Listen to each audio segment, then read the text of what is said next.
Hello and welcome to the latest edition of Tech Check, where we get you the most recent developments from the world of technology. And we start things off with some good news for anyone who's looking to buy their first drone, because Chinese company DJI has unveiled its latest offering, the DJI Spark, which isn't much bigger than a soda can, but don't be fooled by its small stature because it's kind of a big deal. This is the first drone that can be entirely controlled through hand gestures. You just wave your hand in the direction you want the drone to fly, and an onboard camera keeps the operator centered in its frame in case you want to take a selfie. The Spark's camera can also shoot 12 megapixel photos and record 1080p HD videos, and the little drone is available for pre-order in the US and will cost you $499.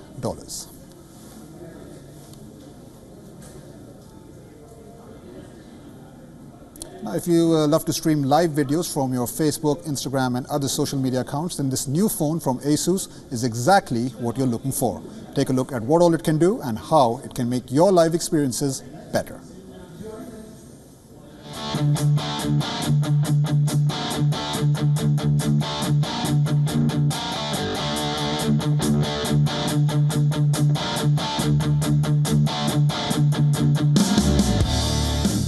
Taking the selfie phone battle to another level, Asus has just launched a new smartphone which is designed to serve more than just taking your own photographs.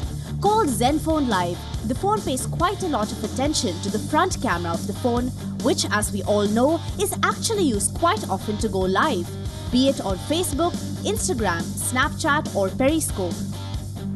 Asus looks at the growing trend of live videos from phones and brings out the Zenfone Live for all those who don't let go of any event to go live on social networks. So we are actually targeting all those millennials and young customers who are today going live on their social media. Whether it be Facebook, Instagram or YouTube, they want to just move beyond, just posting pictures to actually sharing their life experiences. And going live is a great medium to do that.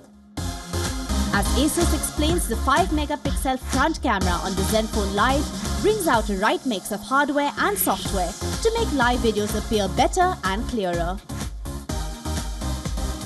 The front camera of the phone is claimed to have a bigger sensor which captures much more light than the front camera on other smartphones, and the soft LED flash located next to the lens enables it to capture real skin tones. The camera also offers a wide field of view for users to show the full background with ease.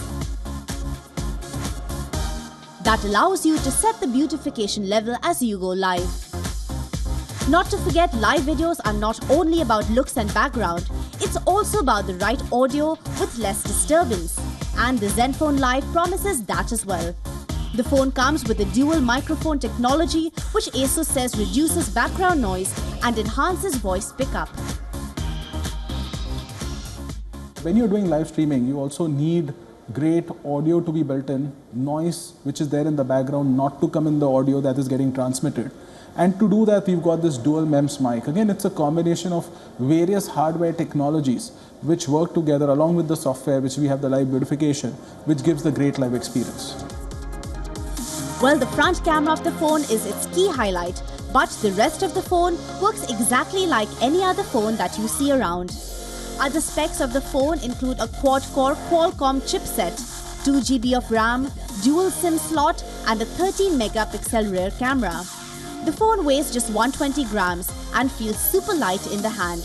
Its 5-inch HD display is good to look at. The Zenfone Live comes in 3 colors, navy black, rose pink and shimmer gold, and is priced at Rs 9,999.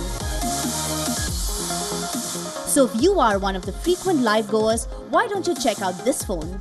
Bureau Report WION.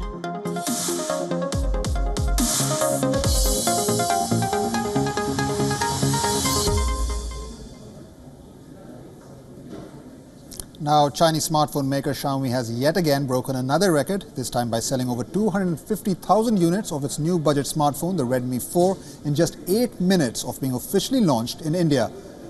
According to an official tweet by the company, the new handset has received an overwhelming response on Amazon.com, where it can be purchased exclusively. Now, the all-new Xiaomi Redmi 4 is being sold in India for the first time, and at this rate, there is no doubt that the phone will surpass the demand of the Redmi Note 4 and Redmi 3S. Priced at 6,999 rupees, the 16 GB variant of the smartphone comes with 2 GB of RAM, while the 32 GB variant will offer 3 GB of RAM and is priced at 8,999 rupees. Make sure you do catch the full review of the all-new Redmi 4 this Saturday at 6:30 p.m. on our weekly tech show. Check it out.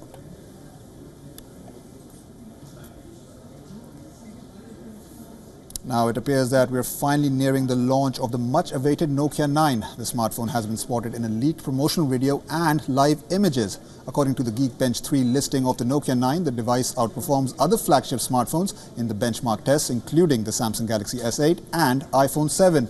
The listing didn't throw any major surprises at us, but it mentioned that the Nokia 9 will run on Android Nougat and will be powered by a Snapdragon 835 chipset. The phone is also expected to have a dual 13-megapixel camera at the back and a dual LED flash support as well. And unlike the iPhone and Samsung Galaxy S8, Nokia 9 might also have a fingerprint scanner embedded into the home button at the front.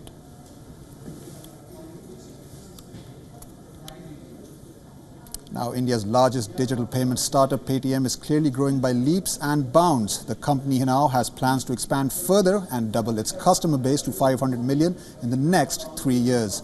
To achieve its set target, Paytm early this week launched a niche payments bank, which the company says will help it reach tens of millions of Indians who use mobile phones and cheap data services but do not have access to the formal banking sector.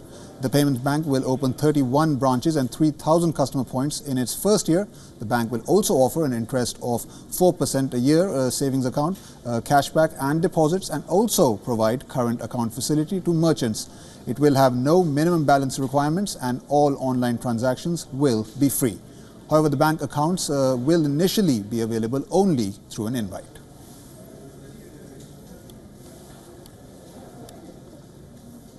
Now, the world's #1 player of the most complicated board game was defeated by Google's AlphaGo artificial intelligence. World's #1 Go player KG lost to the AI in the first round of the Go tournament held in China earlier this week.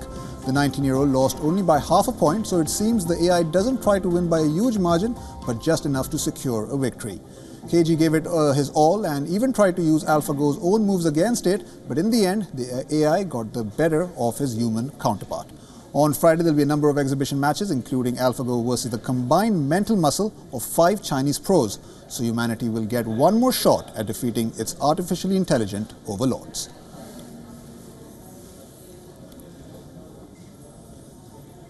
Now, it seems Facebook has a moderation problem. On May 3rd, Facebook CEO Mark Zuckerberg announced that the company will hire 3,000 moderators after incidents of shooting, murders, rapes and assaults were streamed live on the social network. But if recent reports from The Guardian are to be believed, Facebook's moderation problem is getting a bit out of hand.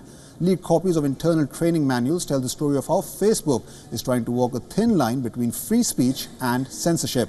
Remarks like "someone shoot Trump" are deleted since Donald Trump is a head of state and falls in a protected category. But statements with crude remarks often end up on our feed since they are not credible threats.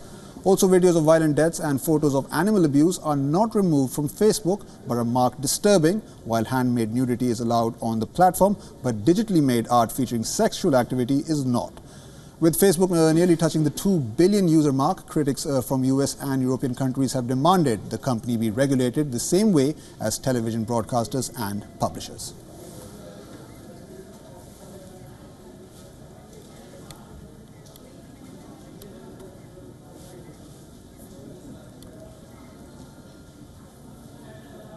Well, that's it for this edition of Tech Check. Thank you so much for watching. More news and updates on the other side. Stay tuned.